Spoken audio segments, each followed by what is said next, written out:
ഭൗതി, ഈ നേരം ഈ സ്ഥലത്ത് ആരാണ് താങ്കൾ? കർണ, നീ എന്റെ മകനാണ്. നീ എന്റെ ഗർഭത്തിൽ നിന്നാണ് ജനിച്ചത്.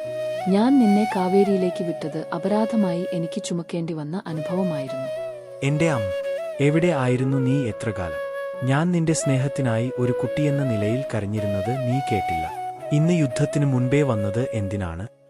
എന്റെ ജീവിതം തന്നെ ഞാൻ ഒരു അബദ്ധമായി കരുതാൻ തുടങ്ങിയിരിക്കുന്നു. നീ എന്റെ അമ്മയാണെങ്കിലും എന്റെ അമ്മ എന്ന സ്ഥാനത്തേക്ക് നീ വരാൻ വൈകി. നീ എന്റെ അമ്മയായി വന്നത് ഞാൻ മരിക്കാൻ പോകുമ്പോഴാണ്. നിനക്ക് എല്ലാ സത്യങ്ങളും പറയാൻ ഇപ്പോഴാണ് ധൈര്യം വന്നത്. പക്ഷേ നീ പറഞ്ഞത് കൃത്യമാണ്, ഞാൻ പാണ്ഡവനാണ്. എന്നാൽ ഞാൻ ഇപ്പോൾ ദുര്യോധനന്റെ സൗഹൃദത്തോട് ഉറച്ചവനാണ്. അവൻ എന്നെ രാജാവാക്കിയവൻ, അവൻ എന്നെ അംഗീകരിച്ചവൻ. ധർമ്മം എന്നെ വിളിച്ചേക്കാം, പക്ഷേ സൗഹൃദം എന്നെ പിടിച്ചിരിക്കുന്നു. ഞാൻ എന്റെ പ്രാണങ്ങൾക്കപ്പുറമാണ് ചെയ്യുന്നത്. ഞാൻ മഹാരഥനായത് അവൻ കൊണ്ട്. ഞാൻ എന്റെ വാക്ക് ധർമ്മത്തിനേക്കാൾ വലിയതാക്കുന്നു. കുന്തി, ഞാൻ നിന്നോട് വാഗ്ദാനം ചെയ്യുന്നു, ഞാൻ 4 പാണ്ഡവരെ കൊല്ലില്ല. എന്റെ ശത്രു ഒരാളാണ്, അർജുനൻ. പുത്ര, നീ എന്നോട് ക്ഷമിക്കണം. ഞാൻ നിന്നെ കാണാതെ ജീവിക്കേണ്ടി വന്നു. ഇനി നിന്നെ വിട്ടു ജീവിക്കേണ്ടതാകുന്നു.